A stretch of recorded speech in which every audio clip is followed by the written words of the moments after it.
حضرت موسیٰ کے چچا کا بیٹا تھا قارون. حضرت موسیٰ کی دعا سے دولت ملی. اتنا دولت مند ہو گیا کہ خزانوں کی چابیاں 4 اونٹ اٹھایا کرتے. حضرت موسیٰ نے کہا کہ 1000واں حصہ زکوٰۃ فرض ہوئی ہے. کتنا حصہ؟ 40واں نہیں، 1000واں حصہ زکوٰۃ دے. کہنے لگا دیتا ہوں. گھر جا کے حساب کیا تو پریشان ہو گئے. اتنے پیسے دینے پڑیں گے. پریشان جب آتے ہیں تب نہیں پریشان ہوتے. اتنے آ گئے میرے پاس، دینے پڑے تو کہنے لگا ہو اتنے پیسے. حضرت موسیٰ نے کہا دے. تو کہنے لگا جناب موسیٰ ویسے مہنگا نہیں پڑا آپ نے رکھا خرچہ. آپ فرمانے لگے میرا حکم نہیں، حکم میرے 40واں نہیں تھا. کون سا حصہ تھا بولیے؟ مسلمانوں کا کتنا ہے؟ سارے صحیح دیتے ہیں زکوٰۃ؟ کہتے میں تھوڑی تھوڑی دیتا رہتا ہوں. میں سال میں نے تھوڑی تھوڑی بانٹ دی ہے. کچھ ان کو دیا جو مجھے ووٹ دیں گے، کچھ ان کو دیا جو گاہے گاہے میرے گھر کا کوئی کام کر دیں گے. میں نے بانٹ دی ہے. ایک زکوٰۃ دے رہا ہے کہ سیاست کر رہا ہے تو؟ یہ کون سا طریقہ ہے؟ یہ کون سی طبیعت ہے؟ مضمون بھیجا ایک دوست نے. ایک بچی بڑی مشکل سے میٹرک اس نے کیا ہے، تو کوئی امیر آدمی ان کے گھر میں پیسے دے گیا اس رمضان میں. حیدرآباد کے قریب کسی گاؤں کی رہنے والی. تو بچی اگلے دن جا کے سارا کچھ ان کے گھر دے آئی ہے. سارا کچھ دے آئی ہے. کیوں؟ کہ وہ بچی کہتی ہے میں یتیم ہوں. میں 1.5 سال کی تھی اور میرا بھائی ابھی پیدا نہیں ہوا تھا جب میرا والد فوت ہو گیا.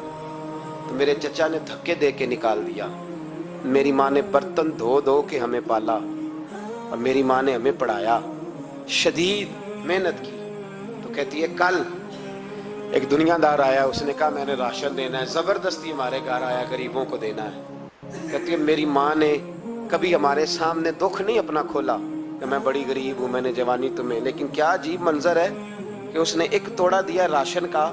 تو سویرے جب میری اماں زور کے بعد کام کر کے آئی ہے تو رو رہی تھی. میں نے پوچھا اماں کیا ہوا؟ تو کہنے لگی بیٹے 4 اخباروں میں میری تصویر لگی ہے. 4 اخباروں میں. مجھے کیا پتا اس کے پاس کتنے موبائل تھے، کتنی تصویریں کھینچتا رہا. تو وہاں رکھ کے کہنے لگی چچا ہم نے بڑی راتیں بغیر پنکھے کے گزاری ہیں، کئی دن بغیر روٹی کھائے گزارے، پر ہم نے اپنا پردہ نہیں کھولا. تو ایک آٹے کا تھیلا دے کے ہمارا پردہ کھول گیا. 4 اخباروں میں رکھ اپنا سامان، اور سویرے اخبار میں یہ خبر بھی ضرور چھپوا دینا کہ وہ واپس کر گئے. یہ خبر بھی سویرے اخبار میں ضرور چھپوا دینا کہ وہ آٹے کا تھیلا وہ واپس کر گئے. یہ خبر چھپوا دینا. پھر وہ بچی اپنی ماں کی عزت کے لیے گئی اور جا کے پریس کلب میں اس نے 4 اخباروں کو کہا کہ میں آٹا واپس کر رہی ہوں. اب تمہاری ذمہ داری ہے کہ تم لوگوں کو بتاؤ کہ وہ تھیلا آٹے کا. شرم نہیں آتی؟ میں اجتماعی شادیوں کی مخالفت کرتا رہتا ہوں. دل کرتا ہے تمہارا کہ تمہاری بیٹی اور تمہارا داماد بٹھایا جائے اسٹیج پہ اور کہا جائے خیرات میں اس کی شادی ہو رہی ہے، اخباروں پہ تصویر آئے. کسی غریب کی بچی کی شادی کر دیا تو بورڈ لگوا دیا 30 اجتماعی شادیاں. وہ تماشا ہے؟ غریبوں کی بیٹیاں تماشا بنانے کے لیے ہیں. اگر کسی غریب کی بچی کی خدمت کر دیا تو اس طرح کر جس طرح حسین کے بیٹے امام زین العابدین کیا کرتے. حضرت موسیٰ کلیم اللہ علیہ السلام کا زمانہ مبارکہ تھا.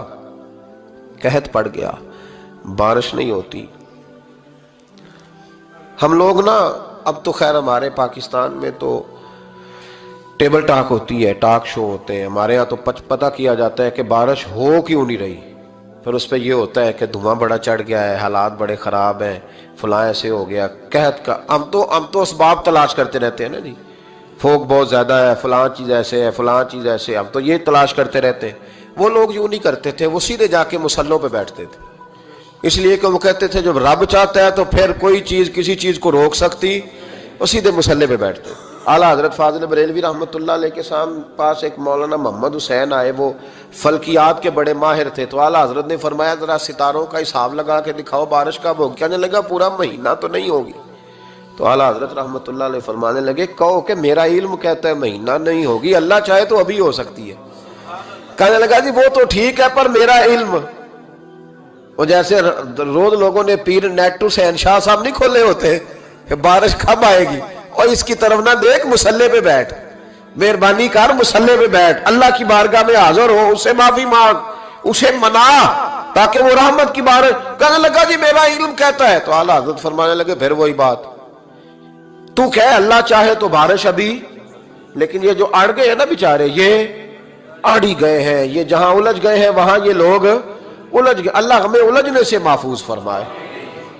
تو اعلیٰ حضرت اٹھے تو فرمایا ٹائم کیا ہوا ہے گھڑی پہ؟ کہنے لگا جی 12. تو اعلیٰ حضرت نے گھڑی گھمائی, اب کیا بج گیا؟ کہنے لگا 4 بج گئے. فرمانے لگے بج گئے نا 4. کہنے لگا جی آپ نے گھڑی گھما جو دی ہے. فرمانے لگے اللہ بھی جب چاہے تو ستارے گھما دیتا ہے, اللہ بھی ستارے گھما دیتا ہے بارش. کہنے لگا جی وہ تو ٹھیک ہے پر مہینہ نہیں ہو سکتی. اڑا ہوا بندہ اس کا کوئی علاج ہے جو اڑ جو جائے, اس کے لیے قرآن کہتا ہے وَإِذَا خَاطَبَهُمُ الْجَاهِلُونَ قَالُوا سَلَامًا. اسے سلوٹ کرو دور سے, اسے کو تو جان اور تیرا. کہنے لگا جی ہو نہیں سکتی پورا مہینہ. فرمانے لگے یار تو جا اپنا کام کر. وہ شخص کہتا ہے میں نے دروازہ کھولا اعلیٰ حضرت کا, کمرے سے باہر نکلا تو تیز بارش ہو رہی. واپس آیا تو میں نے کہا احمد رضا یہ عقیدہ کہاں سے لیا ہے؟ فرمایا دروازہ مصطفیٰ سے لیا ہے صلی اللہ علیہ وسلم. تو یاد رکھیں کہ اللہ کو منانا چاہیے, استغفار کرنا چاہیے, اس کی برکات. حضرت موسیٰ ساری قوم کو لے کے نکل گئے.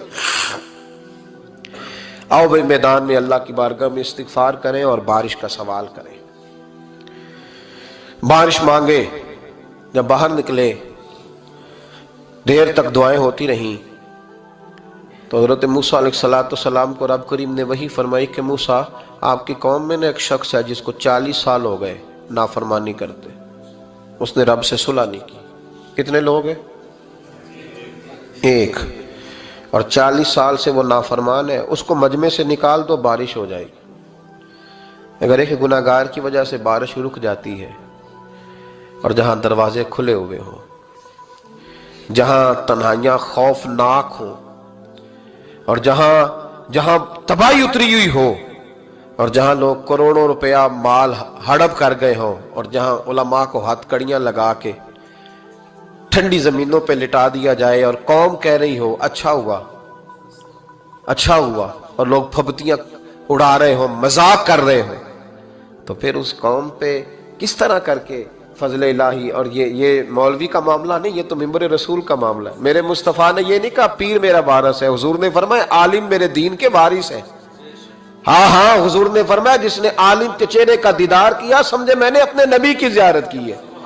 لیکن یہاں تو خیر یہ عنوان نہیں, ورنہ میں اس پر جاتا. ہائے, تو کہا ایک بندہ ہے 40 سال سے اللہ کی نافرمانی کر رہا ہے, وہ اگر نکل جائے تو بارش ہو جائے گی. حضرت موسیٰ نے اعلان کر دیا بھی ایک شخص ہے, وہ اگر نکل جائے تو بارش ہو جائے گی. پتہ تو ہوتا ہے نا سب کو, مجھے بھی پتہ ہے کہ میں اندر سے کیسا ہوں, اور آپ کو بھی خبر تو ہوتی ہے نا جی. جب بات ہو رہی ہوتی ہے تو پھر پتہ تو چلتا ہے نا کہ بات کہاں جا کے سیٹ ہو رہی ہے, پتہ چلتا ہے نا. اسے بھی چل گیا پتہ, اب اندر ہی اندر رونے لگا. اور دیکھو امام رازی اور امام غزالی دونوں نے لکھا ہے کہ اس درد سے رویا, اس درد سے کہ ادھر والے کو بھی پتہ نہ چل جائے, مجمع کے اندر کھڑا ہے اور ادھر والے کو بھی استغفار, دیکھو ادھر والے کو پتہ نہ چل جائے اور ادھر والے کو بھی کہیں ہجوم میں غم میں بھی توہین نے ضبط غم نہ ہوئی. ہم اس احتیاط سے روئے کہ آنکھ نم نہ ہوئی, ہجوم میں غم میں بھی توہین نے ضبط غم نہ ہوئی. ہم اس احتیاط سے روئے کہ آنکھ نم نہ ہوئی, روئے بھی پر کسی کو آنسو نہیں دیکھنے دیے. اب اس درد سے کہتا ہے اللہ تو تو معاف کرنے والا ہے نا, تو تو معاف کرتا ہے, پردہ پوشی کرتا ہے, اور مالک اگر لوگوں کو پتہ چل گیا تو میرے تو بچوں کا بھی جینا حرام کر دے گا. یا اللہ میری تو آنے والی نسل بھی تڑپ کے وقت گزارے گی. مالک تو معاف کر دیا کرتا ہے, لوگ نہیں معاف کرتے. اے اللہ یہ میری خوبیاں بھول جائیں گے, میری خامیوں پر بات. مالک میں یہ ذلت نہیں برداشت کر سکتا, فضل فرما. حضرت موسیٰ نے دوبارہ اعلان کیا نکلتے ہو کہ نہیں نکلتے؟ پھر تڑپا, خداوندا مجھے بے آبرو نہ کر, یہ ذلت اور رسوائیاں یہ نہیں برداشت ہوتی. اللہ درگزر. حضرت موسیٰ نے تیسرا اعلان کیا نکلتا ہے یا میں پھر اس کا نام لوں, اللہ سے پوچھ کے نام لوں اس کا, بتاؤ کون ہے. اب تو تڑپ گیا, کہنے لگا مالک میں تیری بارگاہ میں استغفار کرتا ہوں, آئندہ نہیں کرتا, آئندہ نہیں کرتا. یہ لفظ ادا کیے, بندہ کوئی بھی نہیں نکلا. رب کریم نے بارش عطا کر دی, تیز بارش. جب برسی نا تیز بارش, لوگ تو می دیکھ کے دوڑ گئے تو حضرت موسیٰ کہنے لگے یا اللہ مجھے بھی تو بتا، تو نے کہا تھا کہ جب تک بندہ نہیں نکلتا بارش نہیں ہوگی، تو نکلا کوئی بھی نہیں، بارش ہو گئی، ماجرا کیا ہے؟ تو رب کریم نے فرمایا موسیٰ بس اس نے مجھ سے صلح کر لی، اس نے مجھ سے صلح کر لی۔ اور امام غزالی نے لفظ لکھے، حضرت موسیٰ نے پوچھا، حالانکہ اللہ اپنے نبیوں کو غیب کے خزانے دیتا ہے، پوچھا کہ اے اللہ مجھے اس کا نام بتا دے، تو رب کریم نے فرمایا موسیٰ جب گناہگار تھا تب نہیں کسی کو بتایا، جب پاپی تھا تب نہیں بتایا، جب مجرم تھا تب نہیں بتایا، اب کیسے بتا دوں؟ فرمایا اس کی میری صلح ہو گئی ہے، اور فرمایا جو بارش نہیں نہ ہو رہی تھی وہ بھی اس کی وجہ سے نہیں ہو رہی تھی، اب جو ہوئی ہے نا تو یہ بھی اسی کی وجہ سے ہوئی ہے، یہ بارش اب جو ہوئی ہے تو یہ بھی یہ اس گناہگار کے سبب سے۔ اپنی راتیں اللہ کے ساتھ گزارے، مصلی پہ بیٹھے۔ میرے صاحب رحمۃ اللہ علیہ سے جب کوئی کہتا نا کہ بڑا پریشان ہوں تو کچھ بتائیں، تو فرماتے آج رات مصلی پہ بیٹھ کے اپنے رب سے بات کرنا، میں بھی بات کروں گا۔ بندوں کو دکھ بتانے سے عزت میں کمی آتی ہے، اور اگر اللہ کو بندہ اپنے دکھ بتائے تو اللہ عزتیں بڑھا دیتا۔ جناب عمر کا نام صرف کام نہیں، حضرت عمر کا نام انقلاب برپا کر دیتا ہے۔ حضرت عمر کا نام کفر کے ایوانوں میں جبر، ظلم، شرک کی وادیوں میں جب حضرت عمر کا نام بھی لیا جائے تو بے ایمان کانپنا شروع ہو جاتے۔ حضرت عمر فاروق رضی اللہ تعالی عنہ، حضرت عمر معمولی شخص نہیں، معمولی آدمی نہیں۔ کچھ لوگ صدیوں کے بعد پیدا ہوتے ہیں، اور کچھ لوگ ایسے ہوتے ہیں جو ایک ہی بار پیدا ہوتے ہیں، ان جیسا دوسرا پیدا ہوتا ہی نہیں، دوسرا ان طرح کا پیدا ہوتا ہی۔ حضرت عمر رضی اللہ تعالیٰ عنہ جیسی شخصیات پیدا ہی نہیں ہوتی دوبارہ۔ سارے صحابہ در رسالت مآب پہ خود آئے۔ یہ وہ عظیم شخص ہے جسے اللہ کے محبوب نے اللہ سے مانگ کے لیا، کہا اے اللہ یہ مجھے دے دے، اللہ سے مانگ کے لیا ہے۔ اس لیے صوفیاء کہتے ہیں کچھ مرید ہوتے ہیں کچھ مراد ہوتے ہیں، کچھ مرید ہوتے ہیں کچھ مراد ہوتے ہیں۔ مرید وہ ہوتا ہے جو چل کے آتا ہے، آ کے مرید ہوتا ہے۔ مراد وہ ہوتا ہے جسے کہا جاتا ہے کہ یہ کبھی میرا بن جائے نا، یہ کبھی آ جائے نا، میرا بن جائے، اس کو مراد کہتے ہیں۔ حضرت عمر مصطفیٰ کریم کی مراد ہیں، حضور کی مراد ہے۔ اللہم اعز الاسلام بے اسلام عمر ابن خطاب، اے اللہ اسلام کو عزت دے دے، میرے عمر کو کلمہ پڑھنے کی توفیق عطا فرما دے۔ اور کیسے دعا مانگی؟ او یار حضرت عمر کی تو اس فضیلت کا کوئی جواب نہیں دے سکتا، میرے رسول پاک علیہ السلام سب کے لیے ہی دعا مانگتے ہیں نا، حضور کی دعا عام ہے، لیکن مصطفیٰ کریم نے کعبے کا غلاف تھام لیا، اور غلاف کعبہ کو حضور نے سینے سے لپٹایا اور سینے سے چمٹا کے کہا اے اللہ میں نے تو کبھی سوال ہی زیادہ نہیں کیے، میں کرنے آیا ہوں، مجھے عمر دے دے، عمر دے دے۔ حضور نے مانگ کے لیا، اور پھر جب جس کو حضور مانگے اللہ سے کہ حضرت عمر رضی اللہ تعالیٰ عنہ کا آج یوم شہادت ہے، میرا تو دل کرتا تھا کہ فجر سے باتیں شروع ہوں اور سارا دن ہی عمر کی باتیں ہوتی رہیں، سارا دن جناب عمر کی باتیں، سارا دن، اس لیے کہ ذکر جناب عمر کا ہوگا پر راضی اللہ کے رسول ہوں گے صلی اللہ، تو جاگ کے بیٹھے، خوش ہو کے بیٹھے۔ ہمارے ہاں منایا ہی نہیں جاتا، بابے اللہ کیتا ساؤن بھادروں اسو کتا تے منڈے جنوری فروری، تو اسلامی سال بھی گیا اور وہ تاریخیں بھی ساری گئیں۔ یکم محرم امت مسلمہ کے لیے بہت بڑا دن ہے، بہت بڑا دن، یہ شہادت ہے حضرت عمر فاروق کی رضی اللہ تعالی عنہ۔ یہاں چھوٹی چھوٹی باتوں پہ گورنمنٹ چھٹی کرتی پھرتی ہے، چھوٹی چھوٹی باتوں، الیکشن ہو گیا تو چھٹی، فلاں جگہ پہ تھوڑا سا کسی نے خبر دے دی کہ کوئی پریشانی ہے تو چھٹی، فلاں جگہ یہ ہو گیا تو چھٹی، یہاں تک کہ فلاں وزیر صاحب فلاں علاقے میں آئیں گے تو سارے علاقے کو چھٹی۔ اور اب تو اس سے بڑا حال ہونے لگا ہے، اگر جن لوگوں کی سندھ میں حکومت ہے ان کے لیڈر کا دن آیا تو اس دن چھٹی، اور جن کی پنجاب میں حکومت ہے ان کا دن آیا تو چھٹی. ہمارا مطالبہ ہے حکومت پاکستان سے, اگر سر اٹھا کے جینا چاہتے ہو تو یکم محرم کو چھٹی کیا کرو. اگر سر اٹھا کے جینا چاہتے ہو تو یکم محرم کو چھٹی کرو جناب عمر کے دن, اور ملت کے جوانوں کو بتاؤ کہ اگر عزت کی زندگی جینا چاہتے ہو تو اس طرح جیو جس طرح فاروق اعظم جی کے گئے. عزت اور وقار کی زندگی, جمہوریت حضرت عمر سے سیکھنی پڑے گی. حکومت کرنے کے طریقے حضرت عمر سے. رعایا کو سیکھنا پڑے گا کہ امیر کس طرح بنایا جاتا ہے اور امیر کس طرح کے ہوتے ہیں. یہاں لوگ ہمیں یورپ کی مثالیں دیتے ہیں, لوگ یہاں ہمیں آ کر کے امریکہ کی مثالیں, انہیں کیا پتا حکومت کیا ہوتی ہے.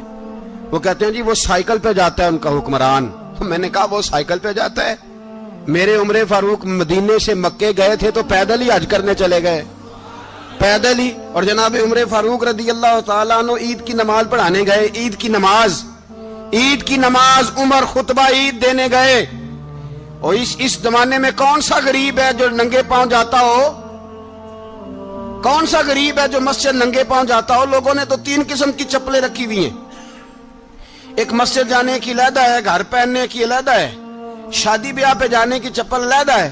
حضرت عمر فاروق رضی اللہ تعالیٰ عنہ نکلے عید کا خطبہ دینے کے لیے تو بیوی سے کہنے لگے جوتا. اس نے کہا صاحب اتنی دفعہ ٹوٹا ہے اب گانٹھا نہیں جا سکتا, اتنی دفعہ ٹوٹا ہے کہ اب دوبارہ پیمند نہیں لگ سکتے. تو حضرت عمر کہنے لگے چل کوئی حرج نہیں, بغیر جوتے کے ننگے پیر ہی چلتے ہیں, کوئی حرج نہیں. تو کہنے لگے لوگ کیا کہیں گے؟ فرمایا چپ کر. لوگ جس دن عمر نے یہ دیکھ لیا نا لوگ اس کے بارے میں کیا کہتے ہیں, اس دن عمر نہیں رہے گا. تو کہا پھر آپ کا نظریہ کیا ہے؟ فرمایا میرا نظریہ یہ ہے کہ رب رسول میرے بارے میں کیا کہتے ہیں. لوگوں کا کیا ہے؟ لوگ کل کسی کے بارے میں کچھ کہتے ہیں اور پرسوں کچھ کہتے ہیں. میرا نظریہ یہ ہے کہ رب رسول میرے بارے میں ننگے پیر عمر جا رہے ہیں. کون جی؟ میں بڑا ماڑا. اچھا جناب کیا غربت ہے؟ 10 قسم کے جوڑے لٹکے ہوئے ہیں کمرے میں اور پہننے کی فرصت نہیں. سویرے کیا پہننا ہے, شام کیا پہننا ہے, 15 سوٹ کٹھے استری ہو کے لانڈری والا بھیج رہا ہے, اور تو غریب ہے. تو بہت بڑا غریب ہے. اس لیے کہ غربت پیسوں کی وجہ سے نہیں ہوتی, غربت تو دل کی ہوتی ہے. تو واقعی بڑا غریب ہے اور تو غریب ہی رہے گا. امیر تو عمر فاروق تھے جو ننگے پاؤں چلے گئے عید کی نماز پڑھانے. تو رستے میں جو ملا کہنے لگا عمر جوتا تو پہن لو. فرمایا تمہیں عمر کا جوتا نہ پہننے کا نقص تو نظر آیا ہے, کوئی حرج نہیں. اگر عمر کو کبھی بتانا ہوا تو وہ والا نقص بتانا جو عمر کی سیرت میں پیدا ہو, کردار میں پیدا ہو, وہ والا نقص بتانا. یہ چھوڑو جوتے آتے جاتے رہتے, ننگے پاؤں گئے, پاؤں دھوئے, نماز پڑھائی, لوٹ آئے. او بھائی یہاں تو ہمارا بناؤ سنگار اترنا, جتنی توجہ کپڑوں کی طرف ہے اتنی توجہ کبھی ہماری علم کی طرف ہوتی نا, جتنا ذوق شوق ہمارا بناؤ سنگار کی جانب ہے, اتنا بناؤ سنگار کبھی ہمارا اخلاقیات کی جانب ہوتا تو معاملات بڑی حد تک سنورے ہوئے ہوتے. حضرت سیدنا فاروق اعظم رضی اللہ تعالی اپنی زندگی کو ترتیب دیا. ایک دن بھی خلافت نہیں مانگی اللہ سے. حضرت عوف بن مالک اشجعی ایک صحابی ہیں. حضرت عوف بن مالک رضی اللہ تعالیٰ عنہ فرماتے ہیں کہ جناب ابو بکر صدیق کا زمانہ تھا تو میں نے خواب دیکھا. میں نے خواب میں جناب عمر کو دیکھا اور میں نے دیکھا کہ کوئی کہنے والا کہہ رہا ہے کہ عمر وہ ہے کہ اللہ کے رستے میں کوئی اسے جتنا مرضی برا بھلا کہے یہ پرواہ نہیں کرتا. کس کے رستے میں؟ بولے سارے. اس کا مطلب ہے اللہ کے رستے میں لوگ برا بھلا بھی. قرآن مجید نے کہا وَلَا يَخَافُونَ لَوْمَةَ لَائِمٍ. کچھ لوگ ایسے ہیں جو برا بھلا کہنے والوں کی پرواہ نہیں کرتے. آپ یقین کریں اگر پرواہ شروع ہو جائے نا تو دین کا کام ختم ہو جائے. نہ کوئی تقریر کرے, نہ کوئی تدریس کرے, نہ کوئی پیری مریدی کرے, ختم ہو جائے اگر باتوں کی پرواہ ہو. لیکن وہ پرواہ. حضرت عوف بن مالک اشجعی کہتے ہیں میں نے خواب میں دیکھا کہ عمر وہ ہے جو کسی کی پرواہ, اور دوسری بات میں نے یہ دیکھی کہ عمر خلیفہ بنے گا, اور تیسری بات میں نے خواب میں یہ دیکھی کہ عمر شہید بھی کیا جائے گا, عمر شہید بھی ہوگا. یہ میں نے 3 باتیں خواب میں دیکھی. فرماتے ہیں میں نے آ کے خواب حضرت ابو بکر صدیق کو سنائی, وہ خلیفہ تھے. وہ کہنے لگے ٹھہر جا, میں عمر کو بلاتا ہوں, اس کے سامنے دوبارہ سنانا. اس کے سامنے فرماتے میں نے بلایا حضرت عمر فاروق کو، آ کے بیٹھے، خواب شروع ہوا کہ ایک بات تو میں نے یہ دیکھی کہ آپ ملامت کرنے والے کی پرواہ نہیں کرتے، دوسرا آپ خلیفہ بنے گے۔ جناب عمر کہنے لگے چپ کر، ابو بکر کے سامنے ہی کہہ رہا ہے، چپ کر، خلیفہ کے سامنے ہی کہہ رہا ہے۔ تو حضرت ابو بکر صدیق کہنے لگے عمر اسے کہنے دو، مجھے لگتا ہے رب کی رضا یہی ہے کہ میرے بعد اگر مصطفیٰ کا منبر ملے تو عمر کو ملے، اسے کہنے دو، کہنے دو۔ یار یہاں تو لوگ ڈینگے مارتے ہیں، یہاں تو لوگ دعوے کرتے ہیں میرے سامنے فلانے کو بھی بٹھاؤ، فلانے کو بھی بٹھاؤ، اس کو کیا پتا، اس کو کیا پتا، یہ تو بڑھ کے مارنے کا دور ہے۔ حضرت عمر رضی اللہ تعالیٰ عنہ کو تیسری بات کہی، حضرت عوف بن مالک نے کہا آپ شہید کیے جائیں گے، میں نے خواب دیکھی ہے۔ نیک لوگوں کے خواب بڑی حد تک سچے ہوتے ہیں، کہا میں نے خواب دیکھی ہے۔ تو حضرت عمر کہنے لگے شہید تو دلیر لوگ ہوتے ہیں، شہید تو دلیر، جسے سارا زمانہ دلیر کہہ رہا ہے وہ اپنے بارے میں کیا کہہ رہے ہیں، کہتے ہیں شہید تو دلیر، میں تو کاہل سا آدمی ہوں، سست آدمی ہوں، میں تو اتنا کام ہی نہیں کرتا، تو یہ خواب تو نے جو ٹھیک ہے دیکھا ہے نا پھر سے دیکھنا۔ تو ابو بکر صدیق فرمانے لگے عاجزی نہ کر، انکساری نہ کر، تو جو کہہ رہا ہے ٹھیک کہہ رہا ہے، لیکن مجھے سن کے شکر بھی ہوا ہے اور افسوس بھی ہوا ہے۔ افسوس اس بات کا کہ تیرے جیسا بطل عظیم چلا جائے گا، اور شکر اس بات کا کہ رب تجھے زندگی بھی اعزاز والی دے گا، اور شہادت کی موت دے کے اللہ تجھے موت بھی عزت والی عطا فرمائے گا۔ اللہ موت بھی تجھے عزت والی دے گا، تجھے کاہلوں جیسی موت اللہ۔ حضرت فاروق اعظم رضی اللہ، او بھائی یہاں تو اس زمانے کا سب سے بڑا مسئلہ پروٹوکول ہے۔ لوگوں پتہ ہوتا ہے کامل پیر ہے، کامل مرشد ہے، لوگ نہیں جاتے۔ میں کسی کا مرید ہو جاؤں، میرا پروٹوکول کدھر گیا؟ پتہ ہوتا ہے یہ کامل استاد ہے، میں اس کے پاس بیٹھوں گا تو میری تربیت کرے گا، لیکن لوگ شاگرد نہیں بنتے، میں کدھر گئی؟ یہ جو پروٹوکول کی مصیبت ہے نا، اس نے بڑے بڑے لوگ زیرو کر دیے، بڑے بڑے لوگ۔ اور یہ مت سمجھے کہ آپ کا وزیر اعظم پروٹوکول لیتا ہے یا آپ کا صدر پروٹوکول، وزراء، ایسی کوئی بات نہیں۔ ہم چھوٹے طبقے سے لے کر بڑے سارے پروٹوکول کے قائل ہیں۔ ہمارا تو داماد بھی کہتا ہے کہ مجھے پوچھا نہیں میں تمہارے گھر کیوں آؤں۔ ہمارا تو بھائی ہر شخص اعلان کرتا ہے پروٹوکول کا، فلانے نے عزت نہیں دی تو واپس آ جاؤ، فلانے نے سلوٹ نہیں کیا تو واپس آ جاؤ۔ لوگ جہاں سلوٹ کرنا چاہیے وہاں بھی سلوٹ کرانے کے قائل ہیں۔ پر حضرت عمر رضی اللہ تعالی، حضرت عمر کی سادگی اور پھر جناب عمر کی عاجزی، جب انسان اپنے اوپر سوار کر لیتا ہے نا، سوار کر لیتا ہے، میں بدکار پرانا خادم، کسے در ملی نٹ ہوئی، تے واصف یار نے نظر جو کیتی تے واصف ہی۔ میں اکثر سوچتا ہوں حضور نے جہاں بھی کہا نا، فرمایا میرے بعد نبی ہوتے تو خطاب کے بیٹے عمر ہوتے۔ حضور نے فرمایا عمر جس رستے سے جاتا ہے شیطان وہ رستہ بدل جاتا ہے۔ نبی پاک صلی اللہ علیہ وسلم نے فرمایا میرا عمر وہ ہے کہ اس کی زبان پر حق جاری ہے۔ حضور علیہ الصلوۃ نے فرمایا 950 سال حضرت جبریل میرے عمر کی شان بیان کریں تو ان کی عظمت ختم نہیں ہوتی۔ 950 سال جبریل عظمت بیان کرے تو ختم نہیں ہوتی۔ یہ بات ہے حضرت عمر کی، اور فرمایا عمر ابو بکر کی نیکیوں میں سے ایک نیکی ہے، یہ شان ہے اب عمر فاروق رضی اللہ تعالیٰ عنہ کی۔ حضور نے فرمایا میرے بعد نبی ہوتے تو عمر ہوتے، جس گلی سے عمر آئے شیطان رستہ بدل جائے۔ میرے عمر فاروق کی شان 950 سال بیان ہو تو ختم نہ ہو۔ عمر کی زبان پر اللہ حق بیان کرتا ہے، جو عمر کہتا ہے وہی رب کر دیتا ہے۔ حضور ساری زندگی فضیلتیں بیان کرتے رہے، عمر جواب میں کیا کہتے ہیں؟ کوئی بتائے نا کہ یہ والی حدیثیں کبھی عمر نے بھی روایت کی ہوں کہ حضور نے میرے بارے میں یہ کہا ہے۔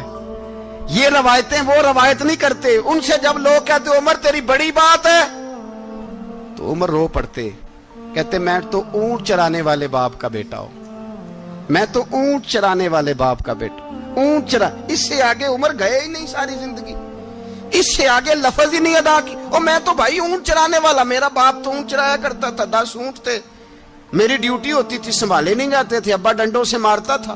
ساری زندگی عمر حج کرنے گئے، ایک خشک تنا کھجور کا عمر فاروق رضی اللہ تعالیٰ عنہ نے اس کو اپنے کلاوے میں لیا، رونے لگے۔ لوگوں نے کہا عمر کیا ہوا؟ فرمانے لگے یہاں میں اونٹ چرایا کرتا تھا، یہاں میں اونٹ چراتا تھا، 10 اونٹ سنبھالے نہیں جاتے تھے، دیکھو رسول اللہ کی شان، آج ساری امت چلانے کا طریقہ عطا فرما دیا ہے۔ ساری نظریے سے پیار۔ یار پیسہ کس کو برا لگتا ہے؟ آپ جس آدمی کی 50 کروڑ کی پراپرٹی ہے اس کو پوچھیں سب سے غریب، آپ کو وہی نظر آئے گا۔ وہ کہے گا میں ٹائٹ ہوں، حالات بڑے۔ میں کئی بار پوچھے انہوں نے، میں کہتا ترجمہ بھی 10 چھڑوں کی، ہمیں تو سمجھ نہیں آتی، اور ٹائٹ حالات کون سے ہوتے ہیں جی؟ جس آدمی کا کروڑوں میں کاروبار ہے نا، اس کو آپ چھیڑے وہ رونے لگ جائے گا، رونے۔ تو کئی میں نے ایسے دیکھے ہیں کرائے کا مکان ہے، ان سے پوچھے صاحب کیا حال ہے، تو کہتے ہیں جتنی اللہ نے شان والی زندگی ہمیں عطا کی ہے کسی کو نہیں دی ہوئی۔ اس کا مطلب ہے خوشی بھی یہی ہے اور غم بھی یہی ہے، اندر سے خوشی ہے، اندر سے ہی۔ تو نے اگر راضی رہنا ہے تو ادھر سے رہنا ہے، ناراض رہنا ہے تو بس اپنے آپ کو خوش رکھے گا تو ہو جائے گا۔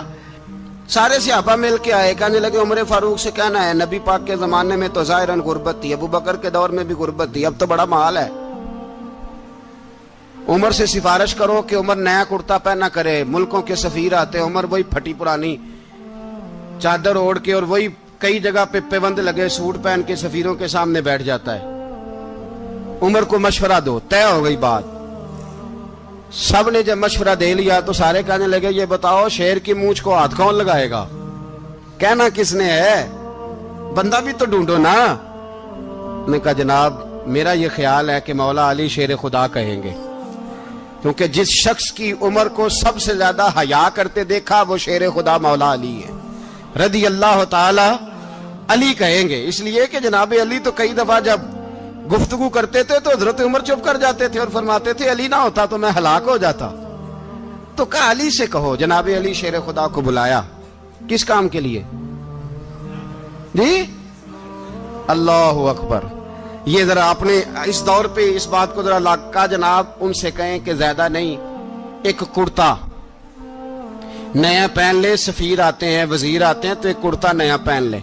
حضرت علی کو بلایا، آپ فرمانے لگے کوئی اور بات ہوتی تو میں کہہ دیتا، یہ والی میں نہیں کہہ سکتا، کوئی اور ہوتی تو میں عمر کو کئی دفعہ کہہ دیتا ہوں، جلال میں بھی تو سن، یہ والی میں نہیں کہہ سکتا، میں تمہیں ایک مشورہ دیتا ہوں۔ کہا وہ کیا؟ کہنے لگے سیدہ عائشہ صدیقہ سے کہو، وہ مومنوں کی ماں ہیں، عمر ٹالے گا نہیں۔ اماں جی سے جا کے کہا اماں جی نیا کرتا عمر سے کہیں پہن لیں، وزیر آتے ہیں بڑے بڑے لوگ تو چلو کوئی حرج نہیں۔ اماں جی نے کہا اچھا کوئی بات نہیں میں بلا لیتی ہوں۔ جناب عائشہ نے پیغام بھیجا، جب خادم نے کہا نا مصطفیٰ کے گھر سے پیغام آیا ہے تو 20 لوگ بیٹھے تھے، عمر کانپتے ہوئے اٹھے، کانپتے دوڑے۔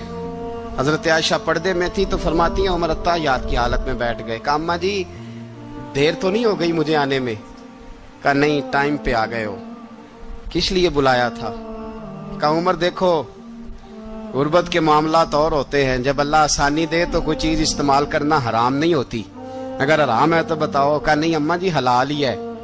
تو فرمایا پھر اتنے سفیر آتے ہیں مشیر آتے ہیں، اب تو مال غنیمت بڑا آتا ہے، ڈھیر لگ جاتے ہیں مسجد میں، تو چل ایک نیا کرتا تم بھی پہن لیا کرو، اور آپ نیا کرتا پہنو گے تو دھاک بیٹھے گی غیروں پر۔ تو صحابہ کا مشورہ ہے کہ آپ نیا لباس پہنے۔ اماں جی کہتی ہے میں نے حکم دیا تو عمر چپ کر گئے، گردن جھک گئی۔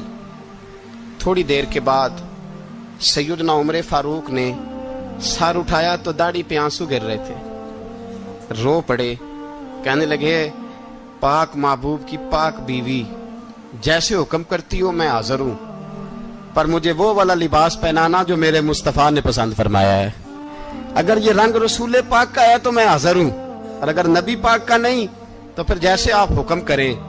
جناب عائشہ کہتے ہیں عمر روئے تو میں زیادہ روئی، میرا پلو بھیگ گیا آنسوؤں سے۔ میں نے کہا عمر آپ جائیے۔ عمر یوں نکلے تو جو صحابہ کھڑے تھے وہ کونے میں تھے، سارے آ گئے۔ کہا اماں جی کیا بناؤ؟ فرمایا بھائی تم سب جو باتیں کہتے ہو وہ اپنی جگہ ٹھیک ہیں، پر عمر جو بات کرتا ہے وہ سب سے زیادہ ٹھیک ہے۔ عمر جس پہلو پر بات کرتا ہے وہ یار ایسی عاجزی، ایسا رنگ، ایسا انداز، ایسا طرز حیات، ایسی زندگی، اولاد کے معاملے میں لوگ بزدل ہو جاتے ہیں، بزدل.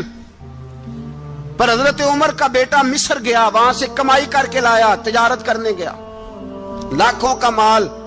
کون سا باپ ہے دنیا میں جس کا بیٹا باہر سے پیسے لے کے آئے تو ابا تفصیل پوچھے کہ بیٹا کہاں سے کمائے، کہاں سے لایا، کتنے ملے، کیوں آئے؟ کون سا باپ تفصیل پوچھتا ہے؟ ابا تو کہتا ہے لا صحیح، اور تعریفیں کرتا ہے میرا بیٹا بڑی کمائی کرتا ہے. کبھی پوچھا ہے اس سے کہ ڈیوٹی صحیح دیتا ہے کہ نہیں؟ کبھی پوچھا ہے کہ تو ایمانداری کی روزی لاتا ہے کہ حرام کی کماتا ہے؟ یہ باپ کی ذمہ داری ہے، یہ اماں کی ذمہ داری ہے. پھر کہتا ہے بیماری کیسے آ گئی، پریشانی کیسے آ گئی؟ تو نے کبھی سوال کیا اپنی اولاد سے؟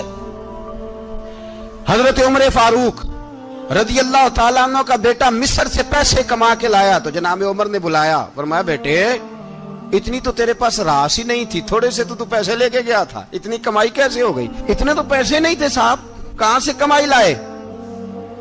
اس نے کہا ابا جی وہ جو میرے چچا ہے نا مصر کے گورنر، آپ کے دوست، انہوں نے میری مدد کی ہے. فرمایا جتنے لوگ گئے تھے سب کی ہے مدد اس نے؟ کہا نہیں صرف میری کی. فرمایا تیری کیوں کی؟ تیری کیوں کی؟ کہا حضور آپ کے دوست ہیں. فرمایا چپ کر، حضور انہوں نے مجھے اتنے پیسے دیے، میں نے کاروبار میں ڈالے تو نفع آیا تو میں ان کی رقم دے کے. فرمایا خاموش ہو جا، باقی جتنے لوگ گئے تھے سب کی مدد کی اس نے؟ کہا نہیں حضور صرف میری کی. فرمایا اس نے تیری مدد نہیں کی، اس نے خلیفہ کے بیٹے کی مدد کی، اس لیے کہ وہ خلیفہ کو اپنے حق میں نرم کر سکے. فرمایا آدھا مال تیرا ہے، آدھا مال غنیمت کا ہے، مال خزانہ کا ہے، مسلمانوں کا ہے، اس لیے کہ تو جو وہاں سے مال کما کے لایا ہے وہ اپنے باپ کے خلیفہ ہونے کی وجہ سے کما کے لایا ہے، لہذا رکھ ادھر. یہاں کہتے ہیں کدھر سے آیا، کیسے آیا، کون سا حساب دیں، کیا کریں؟ او بھائی حضرت عمر رضی اللہ تعالیٰ عنہ کا اپنی اولاد کے بارے میں یہ رنگ ہے. ایک جنگ سے نا خوشبو آئی، خوشبو بڑی مہنگی ہوتی تھی، عرب میں خوشبو آج بھی بڑی مہنگی ہے، وہ زیادہ استعمال کرتے ہیں. میری باتوں کی سمجھ آ رہی ہے میرے بھائی؟ بڑی مہنگی خوشبو تھی. جب وہ خوشبو آئی تو حضرت عمر نے کہا، گھر میں پہلے پہنچی حضرت عمر کے، چونکہ زیادہ عورتیں استعمال کرتی تھی گھر کے اندر خوشبو، مرد بھی لگاتے تھے. حضرت عمر نے اپنی بیوی سے کہا، آپ کی زوجہ تو تھی وہ بڑی خوشبو کو پسند کرتی تھی. حضرت عمر نے اپنی زوجہ سے کہا کہ خوشبو لاؤ، میں نے ایک عورت کی ڈیوٹی لگائی ہے، وہ خوشبو تول کے نا تو حصہ برابر صحابہ میں بانٹ دے گی. تو آپ کی زوجہ کہنے لگی کسی بی بی کی ڈیوٹی لگانے کی کیا ضرورت تھی، میں جو موجود تھی میں بانٹ دیتی ہوں تول کے حصہ برابر. آپ نے فرمایا نہیں تو رہنے دے، وہ فلانی بی بی بانٹے گی. کہا حضور میں نے بھی بانٹنی ہے، میرے پہ کچھ حق ہے؟ آپ نے فرمایا نہیں تو تفصیل نہ پوچھ، تو خوشبو دے دے، کوئی اور بانٹے گی. خاتون خانہ تھی نا، کہنے لگی نہیں مجھے بھی آج آپ کو بتانا ہی پڑے گا کہ کوئی جو بانٹ سکتی ہے تو میں کیوں نہیں بانٹ سکتی؟ زوجہ کہتی عمر نے بات کی تو میری چیخیں نکل گئی.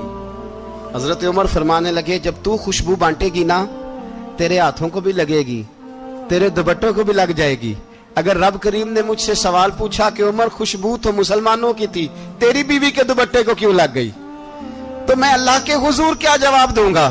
اگر اللہ نے یہ سوال کیا کہ تیری بیوی نے کیوں لگائی، وہ تو حصہ تھا مسلمانوں کا، تو تو نے تیری بیوی نے کیوں لگائی؟ تو فرمایا میں نہیں چاہتا کہ اللہ کے حضور مجھے اور تجھے باز پرس ہو، لہذا کسی اور کو بانٹنے دے. زوجہ روئی اور تڑپ کے کہنے لگی عمر مجھے لگتا ہے صبح قیامت بھی تیری بیوی ہونے کی وجہ سے اللہ مجھے جنت عطا فرما دے گا، تیری زوجہ ہونے کی برکت سے. بھائی یہ معیار رکھا، خدا کی قسم ایسا شخص تاریخ میں دوبارہ نہیں آیا. اتنا بڑا آدمی، اتنا بڑا شخص، اتنا بڑا آدمی، اور پھر رنگ یہ ہے کہ عمر 22 لاکھ مربع میل کا حکمران، 22 لاکھ، اور کھجور کے درخت کے نیچے مٹی کا ڈھیلا لے کے سو گئے ہیں، پرواہ کوئی نہیں، کوئی مسئلہ ہی نہیں. 2 غلام ساتھ بیٹھے تو ایک روٹی حضرت عمر نے گھر سے منگوائی، تھوڑا سا سرکہ، تو غلام کہنے لگے ہم نے بھی کھانی ہے. فرمایا کوئی حرج نہیں، روٹی کو پیٹ بھر کے کھانا ضروری تو نہیں، 3 حصوں میں بانٹ لیتے. ایک آدمی آیا ہوا تھا مصر کا رہنے والا ملنے کے لیے، اس نے پوچھا عمر کدھر ہیں؟ تو کہا وہ ادھر جاؤ مسجد میں بیٹھے ہوں گے. اور واپس آیا تو کہنے لگا وہاں تو 3 غلام بیٹھے ہیں. ایک روٹی بانٹ بانٹ کے کھا رہے ہیں, لگتا ہے کئی دنوں سے روٹی نہیں ملی. کہا 3 غلام تو کوئی نہیں, وہاں 2 ہی تھے, تیسرے تو امیر المومنین تھے. اس نے کہا نہیں 3 غلام ہیں, کپڑے بھی ایک طرح کے پہنے ہوئے ہیں, بلکہ 2 کے تو پھر صحیح ہیں, تیسرے کے تو زیادہ ماڑے ہیں. کپڑے بھی ایک طرح کے, کھانا پینا بھی ایک طرح کا, اور ان کا نشست برخاست بھی ایک طرح کی ہے, لہذا کوئی فرق نہیں. حضرت ابو ہریرہ کہتے ہیں میں لے کے آیا, اور جناب عمر کو جب میں نے کچی زمین میں تامت سمیٹ بیٹھے دیکھا تو میں رو پڑا. میں نے اس مصر سے آنے والے کو کہا تو اس کے جلوے دیکھ, اگر اس کی ذات میں اتنا حسن ہے تو محمد عربی کا مقام کیا ہوگا. یہ مقام غور ہے, مقام غور. 10 محرم کو لوگ دیگے پکائیں گے نا, نہیں پکانی ہے, کوئی بول دے نہیں, ہاں نہ نہیں کر دے, پروگرام بدلیا تو نہیں دی عید کی کہ وہی کام شروع ہوا ہے لاسٹ ایٹ ہونے والا. کیوں جی, پکنی ہے نا دیکھیں 10 محرم کو انشاءاللہ تعالی, ہم بھی پکائیں گے انشاءاللہ, یہاں بھی پروگرام ہوگا. تو 10 محرم کو جو دیگ پکنی ہے تو ایسا نہیں ہو سکتا کہ 1 محرم کو حضرت عمر کے نام کی بھی کوئی پک جائے. اگر امام حسن حسین کے نام کی دیگیں پکے تو جو امام حسن حسین کے سے پیار کرنے والے ہیں, جو امام حسن حسین سے, ہم لوگوں نے بھی عجیب رٹا اپنایا ہے نا, ہم لوگ بات کا ایک پہلو دیکھتے ہیں دوسرا نہیں دیکھتے. حضرت امام حسن اور حسین کو بھی نبی پاک نے شہید کہا, اور جناب عمر کو بھی رسول اللہ نے خود شہید فرمایا. فرمایا شہید ہے, خود فرمایا اپنی زبان سے کہ یہ شہید ہے, خود میرا عمر شہید ہے. تو ان کے نام کی دیگ نہیں پکنی چاہیے, اس طرف نہیں ہماری توجہ ہونی چاہیے. اور اہل بیت نبو, یہ بات میں پہلے بھی کرتا ہوں, آج پھر کرنا ضروری سمجھتا ہوں. اہل بیت کا پیار سن لو کان کھول کے, اہل بیت کا پیار اگر ہمیں کسی نے سکھایا ہے تو سیدنا عمر فاروق نے سکھایا ہے. اہل بیت نبوت کی محبت اگر کسی نے سکھائی ہے تو کس نے سکھائی ہے, بول کے بتائیے.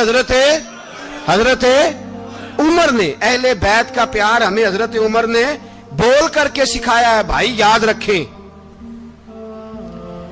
کسی کی طاقت نہیں تھی دم مارنے کی حضرت عمر کے سامنے, طاقت ہی نہیں تھی. کیسر و کسرا کانپ جاتے تھے, جرات ہی نہیں کرتے تھے حضرت. اور ہمارے تو تعلقات بڑے ہیں نا غیروں سے. حضرت ابو موسیٰ اشعری رضی اللہ تعالیٰ عنہ فرماتے ہیں میرا منشی عیسائی تھا, وہ کاتب کہتے تھے وہ لوگ, میرا حساب کتاب عیسائی تھا. تو فرماتے ہیں ایک دن میں نے وہ سارا حساب کتاب لین دین کے حضرت عمر کو دکھائے تو فرمانے لگے جس نے لکھے ہیں اس کو بلاؤ. کہنے لگے ضرور مسجد نہیں آ سکتا. کیوں نہیں آ سکتا؟ کہنے لگے وہ عیسائی ہے. کہتے ہیں حضرت عمر جلال میں آ گئے. آپ فرمانے لگے جنہیں رب دور کرتا ہے تم کیوں قریب کرتے ہو, جنہیں اللہ دور کرتا ہے. فرمایا تم غیروں کو اگر عہدے دو گے تو اپنوں کا کیا بنے گا, اگر تم غیروں کو عہدے دو گے تو اپنوں کا. یہ سوچ ہے جو آج برما کے مسلمانوں کے لیے بھی ضروری ہے. کہا اگر تم غیروں کو عہدے دو گے تو اپنوں کا. ہم نے غیروں کو عہدے دیے تو دیکھا نا اپنے کس طرح کاٹے جا رہے ہیں. غیروں کو جو عہدے دے دیے جرانے سارے غیروں سے. روز دعویٰ ہوتا ہے چین ہمارا سجن ہے, چین ہمارا دوست ہے. او بھائی دوست ہے تو اس سے کہو نا کہ برما تو تمہاری ایک چھوٹی سی ریاست ہے, چین کے بغیر تو وہ سانس بھی نہیں لے سکتا. اس کو کہو نا اس حکومت پہ دباؤ ڈالے. لیکن ہم لوگوں نے غیروں کو عہدے دیے تو اپنے پس گئے. حضرت عمر کہتے تھے ذمی کا ہم ادب کریں گے, ذمی کافر کا ہم, ایسا کافر جو مسلمان ریاست کو قبول کرے, بدامنی نہ پھیلائے. ایک آدمی کو آپ نے دیکھا آنکھوں سے نابینا ہے اور بھیک مانگ رہا ہے, تو حضرت عمر کو نظر آ گیا. فرمایا کون ہو؟ اس نے کہا میں یہودی ہوں. فرمایا بھیک کیوں مانگتے ہو؟ کہا جب تک تندرست تھا مسلمانوں کو جزیہ دیتا تھا, بوڑھا ہو گیا ہوں کیا کروں. حضرت عمر نے گھوڑے کی پشت پہ بٹھایا, کافر کو گھوڑے کی پشت پہ بٹھایا اور بٹھا کے مدینے لائے. حضرت علی شیر خدا وزیر خزانہ تھے. فرمایا علی اس کا وظیفہ جاری کرو. کہا یہ کون ہے؟ فرمایا یہ یہودی ہے لیکن یہ ہمیں جزیہ دیتا رہا, بوڑھا ہو گیا بیچارہ, بھیک مانگنے پہ مجبور ہے, ہماری حکومت کے اندر رہتا ہے, اس کا پورا وظیفہ جتنا خرچہ اتنا وظیفہ لگاؤ. حضرت علی کہتے ہیں میں وظیفہ لگا رہا تھا اور وہ میرے نبی کا کلمہ پڑھ رہا تھا, وہ رسول اللہ کا کلمہ پڑھ رہا تھا. یہ مزاج, یہ نہیں کہ کافر. حضرت عمر نے گورنروں کو خط لکھے تھے کہ زبردستی کسی کو مسلمان نہیں کرنا, جہاں ان کی عبادت گاہیں بنی ہو گرانی نہیں, کوئی مندر کوئی گرجا ضائع نہیں کرنا. اسلام سب کو جینے کا موقع دیتا ہے, پر بے ایمانو ظالموں بدذاتوں تمہیں یہ کہتا ہے کہ ہم تمہیں جینے کا موقع دیتے, تم بھی مسلمانوں کو جینے کا موقع دو. یہ جہاں بستے ہیں جہاں رہتے ہیں انہیں وہاں جینے کا موقع دو.